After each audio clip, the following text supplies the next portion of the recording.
로마서 2장 1절부터 5절 말씀입니다. 그러므로 남을 판단하는 사람아, 물론 누구든지 내가 핑계치 못할 것은 남을 판단하는 것으로 내가 너를 정죄함이니 판단하는 내가 같은 일을 행함이니라. 이런 일을 행하는 자에게 하나님의 판단이 진리대로 되는 줄 우리가 아노라. 이런 일을 행하는 자를 판단하고도 같은 일을 행하는 사람아, 내가 하나님의 판단을 피할 줄로 생각하느냐? 혹 내가 하나님의 인자하심이 너를 인도하여 회개케 하심을 알지 못하여 그의 인자하심과 용납하심과 길이 참으심의 풍성함을 멸시하느뇨. 다만 내 고집과 회개치 아니한 마음을 따라 진노의 날 곧 하나님의 의로우신 판단이 나타나는 그날에 임할 진노를 내게 쌓는도다. 아멘. 네, 오늘은 로마서 2장 1절부터 5절 말씀을 중심으로 하나님의 판단을 피할 줄로 생각하느냐라는 제목으로 함께 은혜를 나누고자 합니다. 사도 바울은 이 2장에 앞서서 1장 중반 이후부터 우상 숭배와 음란한 죄악, 동성애까지 그 죄를 지적하였는데, 다 이방인들을 향해서 일단은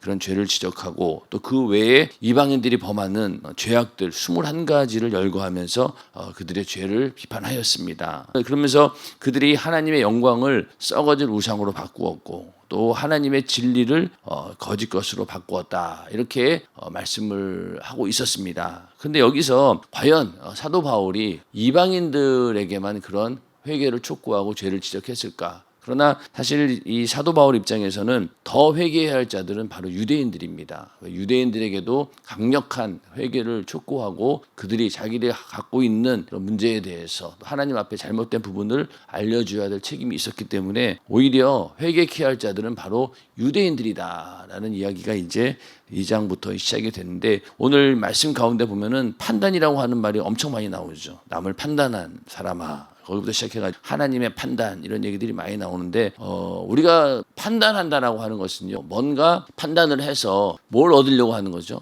판단한 다음에 반드시 그 판단함으로 인해서 심판이 이루어져야 되는 거예요. 자, 판사가 어떻게 보면은 판단하는 사람이잖아요. 판단하는 사람인데 판단해서 결정을 내려줘야 되는 겁니다. 심판을 위해서 판단을 한다는 거예요. 그러니까 하나님만이 사실은 판단하실 수 있는 거예요. 인정하시면 아멘 하시기 바랍니다. 우리 인간은 판단할 수 없는 게 왜 그러냐? 판단을 해봤자 결론을 지을 수가 없어요.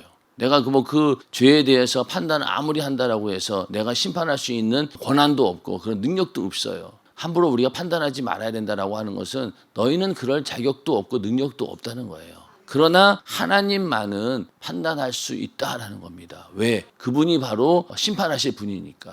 결론을 지을 수 있는 분이기 때문에 판단을 할 수 있는 것이지, 너희는 판단할 이유도 없고 또 판단할 능력도 없고 그걸 해결할 능력이 없으니 너희는 판단하지 말라, 이런 얘기입니다. 그래서 오늘 이 판단을 우리가 피할 줄로 생각하느냐. 우리는 당장 하나님의 진노와 심판이, 내가 만약에 죄를 짓고 그러면은 갑자기 막 하늘에서 불이 떨어지고 막 그 자리에서 막 저주가 임하고 그러면 아마 많은 사람들이 죄 안 지으려고 더 노력할 거예요. 근데 이게 당장 그러한 하나님의 저주와 심판이, 판단이 임하지 않으니까 이거 그냥 나는 괜찮은가 보다 이렇게 착각한다는 거예요. 특히 유대인들이. 그래서 그런 입장에서 사도 바울이 오늘 2장 1절부터 5절 말씀을 이렇게 하고 있는 것입니다. 사실 로마서 이렇게 읽으면서 그래, 남 판단하지 말자, 그러고 쭉쭉 읽어가면은 다 쉽게 이해가 되는 건데, 왜 우리가 이렇게 성경 말씀을 한 절 한 절 놓고 이렇게 고민도 하고 이렇게 은혜를 나누는 이유를 잘 생각하셔야 됩니다. 여러분들이 이 말씀은 내 안에 많이 저장하고 있으면 있을수록 나중에 이게 살이 되고 피가 되는 거예요.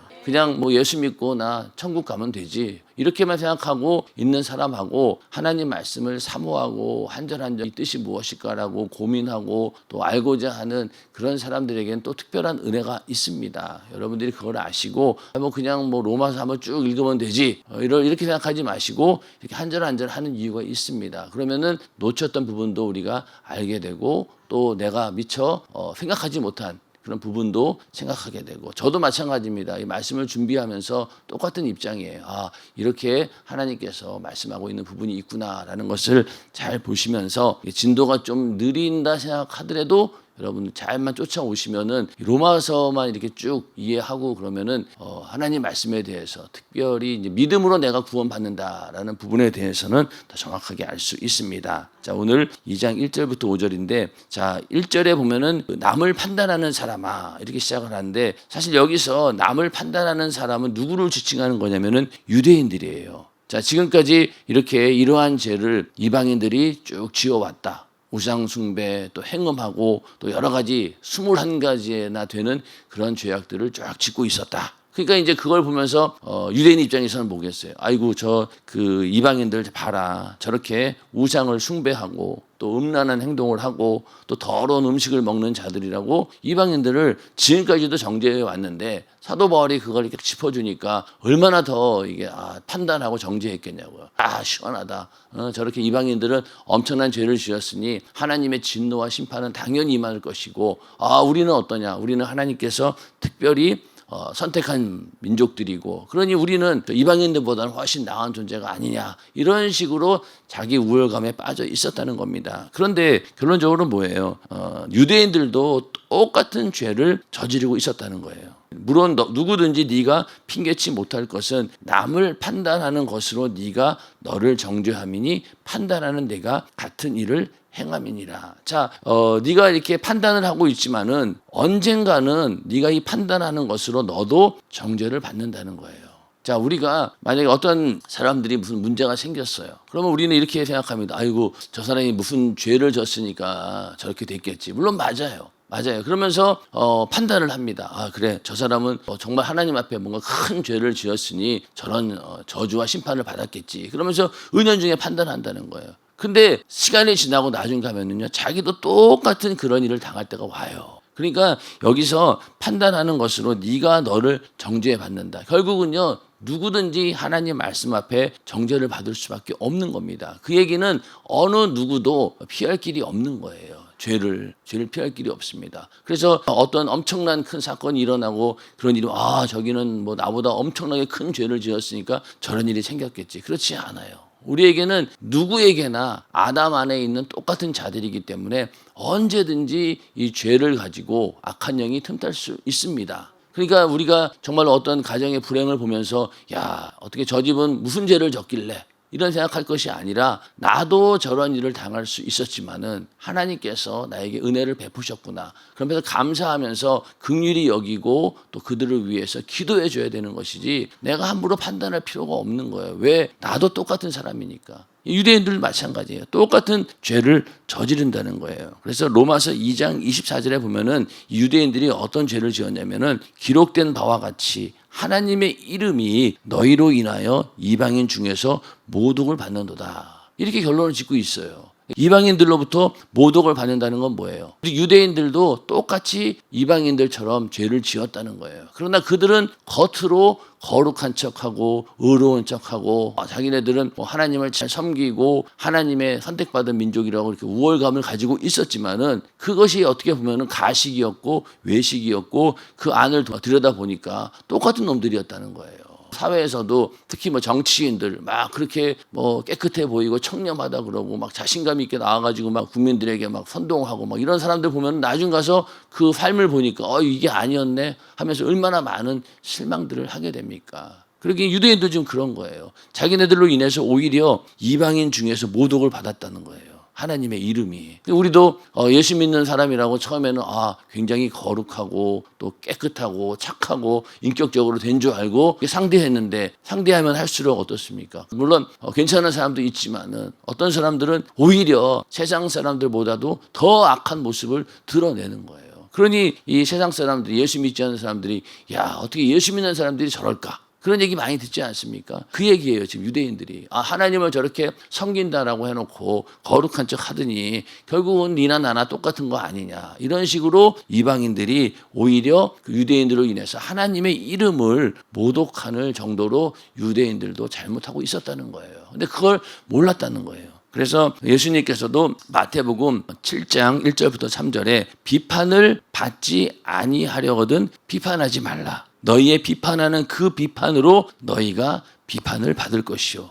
너의 헤아리는 그 헤아림으로 너희가 헤아림을 받을 것이니라. 반드시 이 판단이나 비판은 나에게 부메랑이 되어서 다시 돌아온다는 거예요.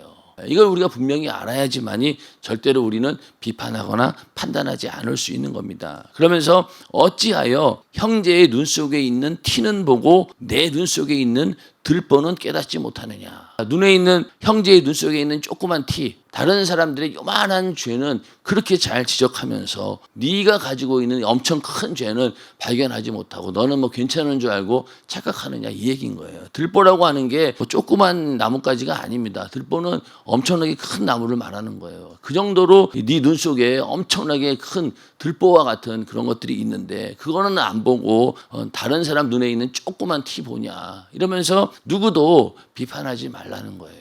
왜? 이 비판은 오직 하나님만 하실 수 있고, 판단도 하나님만 하실 수 있고, 정죄와 심판도 하나님만 하실 수 있는 거예요. 내가 만약에 이렇게 함부로 비판하고 정죄하고 판단한다라고 하면은 내가 하나님이 되겠다는 거지요. 그러니까 우리는 절대로 비판을 받지 아니하려고도 비판하지 말라는 거예요.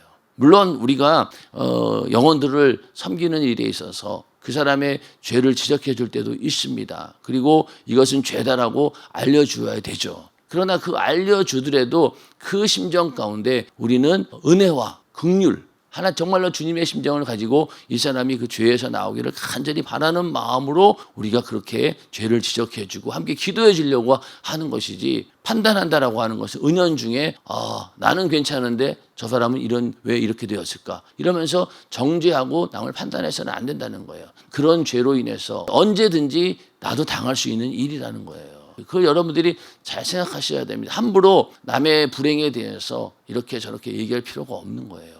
그러다 보니까 막 억지로 막 갖다 붙이는 거예요. 그래, 저 사람 왜 저런 일이 생겼지? 신앙생활 열심히 하는 줄 알았는데 그래, 저 사람 구역 예배를 안 드려서 그런 것 같아. 뭐 이런 식으로. 예를 들면 물론 구역 예배 안 드리는 거는 나쁜 거죠. 드려야죠. 그것도 하나의 마귀 역사가 틈탈 수 있는 죄가 되니까. 그러나 그렇다고 해서 억지로 다 끼워 맞추다 보면은요, 안 끼워 맞출 게 뭐가 있냐고요. 모든 사람들이 다 그렇죠. 그러니까 욥의 고난을 보고 그 친구들이 계속 그런 짓을 한 거예요. 정죄하고 네가 뭔가 있으니까 그런 거 아니냐. 뭔가 있으니까. 근데 그거는 하나님이 원하시는 그런 일이 아니었던 겁니다. 그래서 우리는 절대로 비판해서는 안 된다, 이렇게 말하고 있으면서 남을 판단하는 것으로 네가 너를 정죄하므니 판단하는 네가 같은 일을 행함이니라, 이렇게 말씀하시면서 2절에 가서 이런 일을 행하는 자에게 하나님의 판단이 진리대로 되는 줄 우리가 아노라. 그러니까 하나님이 판단이 진리대로 된다고 하는 것은 하나님의 판단은요, 오직 진리를 따라서 판단하신다는 거예요. 하나님께서 죄에 대해서 판단하실 때 그냥 하나님이 뭐 감정에 따라 움직이는 것이 아니라 분명한 진리는 뭐예요? 변하지 않는 거잖아요. 변하지 않는 그 기준에 따라서 판단하신다는 거예요. 그리고 하나님은 죄를 벌하셔야 되고 또 범죄에 대해서 반드시 심판을 내리셔야 된다는 거예요. 이거 하나님의 고유 권한이에요. 그렇지 않습니까? 만약에 이런 기능이 하나님께 없다라고 하면은 어떻게 우리가 이 죄를 감당할 수 있겠냐고요. 반드시 죄에 대해서 벌하셔야 되고 범죄에 대한 심판을 내리셔야 되는데 이것은 하나님의 고유한 권한이라는 거예요. 하나님의 고유한 권한인 겁니다. 시편 96편 13절에 보면은 저가 임하시되 땅을 판단하려 임하실 것임이라. 저가 의로 세계를 판단하시며 그의 진실하심으로 백성을 판단하시리로다. 하나님만이 판단하시는 분이에요. 그러니까 우리의 누군가 나를 판단한다 하더라도 그거 가지고 걱정할 필요가 없어요. 왜? 그 판단은 하나님만 하시는 거니까 그 사람이 그렇게 나를 판단한다 하더라도 그래, 하나님만이 나를 판단하셔, 이렇게 우리가 이겨내면 된다는 겁니다. 하나님만이 판단하시는데 그 판단의 기준이 바로 뭐냐? 말씀입니다. 그러니까 하나님의 모든 약속이 그 심판의 기준이라는 거예요. 그래서 예수님께서도 내가 율법이나 선지자나 폐하러 온 줄로 생각지 말라. 폐하러 온 것이 아니요 완전케 하려 함이로라. 그러니까 하나님께서는 반드시 이 말씀 그대로 심판하신다는 거예요. 그냥 넘어가지 않는다는 겁니다. 율법이나 선지자, 율법의 1.1핵이라도 다 이루신다고 했잖아요. 그러니 어느 것 하나 넘어갈 일은 없어요. 반드시 우리가 심판을 받게 되어 있습니다. 자, 우리가 죄를 지었어요. 죄를 지었는데 빨리 회개를 합니다. 회개한다 할지라도 그 죄로 인한 하나님의 심판은 늘 받게 되어 있습니다. 다윗이 그 죄를 지었어요. 간음도 했고 그리고 또 살인죄도 지은 거예요. 그 죄를 하나님이 용서해 주셨잖아요. 그렇지만 어떻습니까? 그 죄의 대가를 처절하게 지불했어요. 그 자식들부터 시작해서 그 집안이 거의 쑥대밭이 되었습니다. 그 정도로 죄라고 하는 것은 우리가 나중에 하나님께 심판받는 그런 경우도 있지만은요, 반드시 하나님의 판단이 진리대로 되는 줄 우리가 아노라. 지금 그 순간순간에도 어떻게 되느냐? 하나님의 판단이 이루어지고 있는 거예요. 어떤 경우에는 그런 즉각적인 하나님의 심판을 받는 것이 죄의 어떤 그 대가를 지불하게 되어 있다는 거죠. 죄를 짓고 나서 그냥 마음 편하게 있습니까? 마음 불편하고 그동안 당하는 수많은 또 어려움도 있고 또 그 죄로 인해서 질병이 와서 고통을 당하는 경우도 있고 반드시 그 죄의 대가는 있다는 거예요. 그런데 그 모든 기준이 바로 뭐냐? 하나님 말씀으로 한다는 거예요. 그러니까 하나님은 오직 진리 자체이신 예수 그리스도에게 심판의 기준과 또 주권을 다 맡기신 겁니다. 예수님만이 심판하실 수 있다는 거예요. 그리고 진리에 따른 하나님의 심판은 예수 그리스도에 의한 심판을 말합니다. 그러니까 오직 그분만이 심판하실 수 있다는 거예요. 자, 이 땅에 예수님께서 처음 오셨을 때는 우리를 구원하기 위해서 구원주로 오셨지만은 이제 예수님이 재림하실 때는 어때요? 심판하실 분으로 오신다는 거예요. 그때 이제 모든 사람들을 심판하게 됩니다. 예수님께 재림하는 순간 그 이후로. 그렇기 때문에 예수님만이 그 모든 심판의 기준과 주권을 가지고 계신 분이라는 거죠. 그 판단대로 다 이루어진다는 거예요. 어느 누구도 예외가 없다는 겁니다.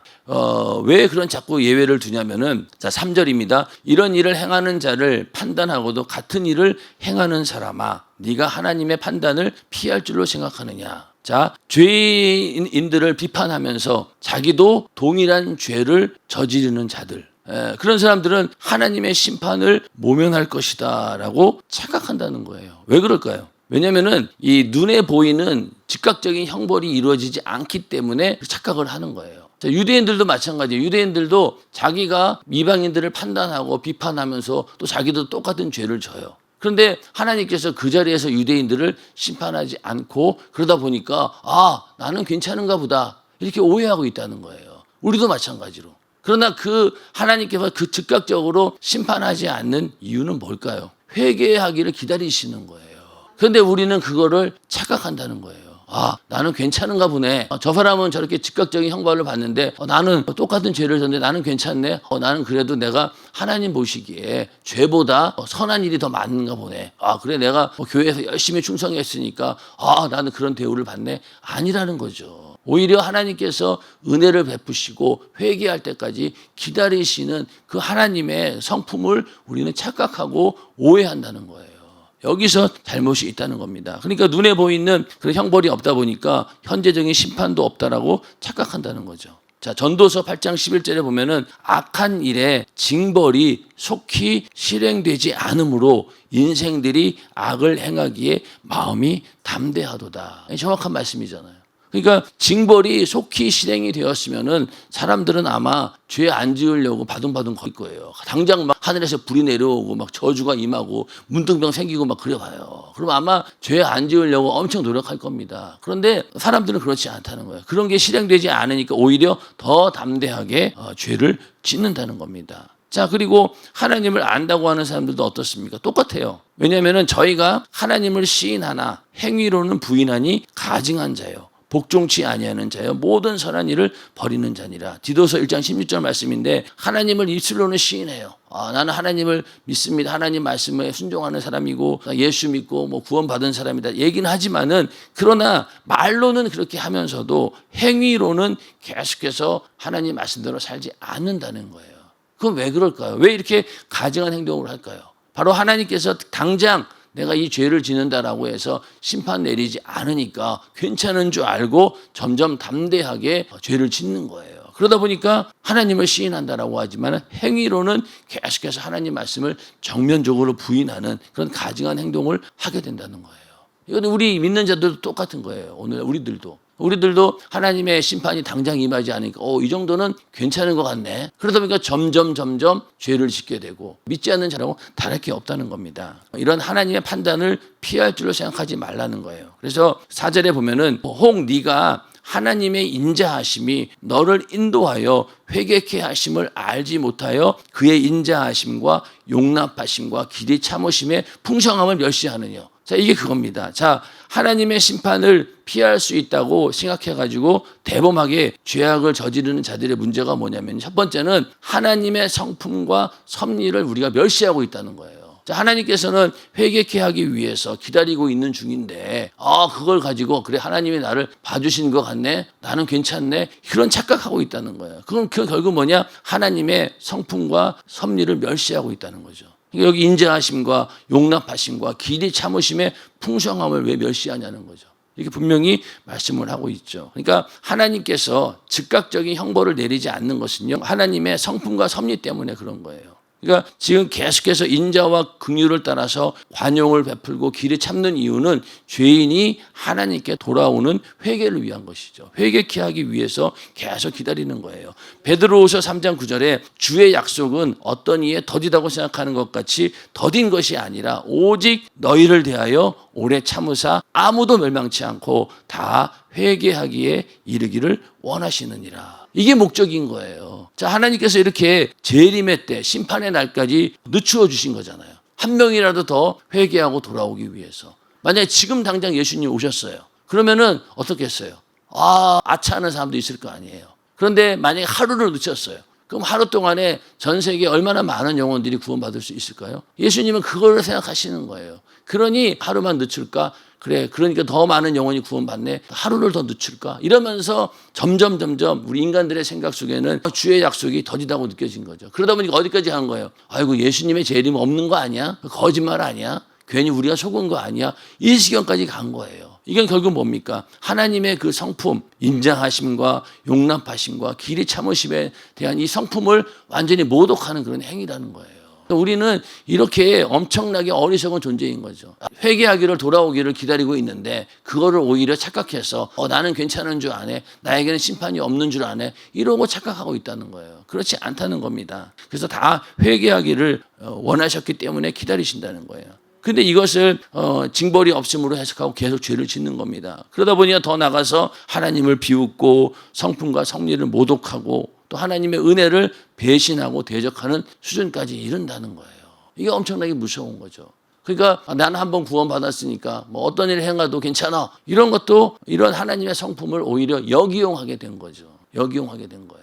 부모들도 아주 무서운 부모가 있고 관용을 베풀고 어떻게든 기다려주는 그런 부모가 있잖아요. 차라리 막 그 자리에서 그냥 야단치고 막 뭐 매질하고 그러면은 아이들이 움찔하고 이럴 텐데 그냥 잘해주잖아요. 인간적으로 잘해주고 관용을 베풀면 오히려 그걸 이용해가지고 더 버르장머리 없는 그런 자식들도 있지 않습니까? 그런 것처럼 우리가 지금 그런 거예요. 하나님의 이런 성품을 오히려 역이용하는 그런 일들이 벌어지고 있다는 겁니다. 그래서 이렇게 해서 하나님의 섭리와 또 성품을 멸시하게 되고, 또 5절에 가서 다만 내 고집과 회개치 아니한 마음을 따라 진노의 날 곧 하나님의 의로우신 판단이 나타나는 그날에 임할 진노를 내게 쌓는도다. 자, 그러니까 그 하나님께 돌이킬 기회가 주어지고도 회개치 않고 그냥 계속 죄를 짓는 그런 자들, 고집을 꺾지 않는 그런 사람들은 결국은요, 하나님의 임할 진노만 계속 쌓는 거예요. 당장 하나님의 심판이 주어지지 않는다고 담대히 죄를 저지르게 되면은 결국 진노의 날에 가서는 종류도 많아지고 분량도 늘어가고 정도도 심해지는 거예요.